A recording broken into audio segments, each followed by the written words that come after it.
দর্শক দেখুন আজকে কি পরিমাণ দর্শক এসেছে যে দুই দেশের যে পতাকা নামানোর অনুষ্ঠান সেটি দেখতে পাচ্ছেন। প্রতিনিয়তই কিন্তু উৎসুক জনতার যে ভিড় সেটি দেখতে পাচ্ছেন। প্রচুর দর্শনার্থী কিন্তু আজকে এসেছে দুই দেশের পতাকা নামানোর অনুষ্ঠানে,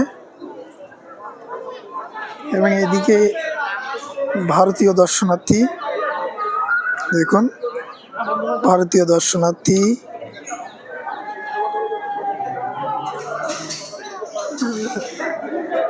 এবং এ হলো বাংলাদেশি দর্শনার্থী।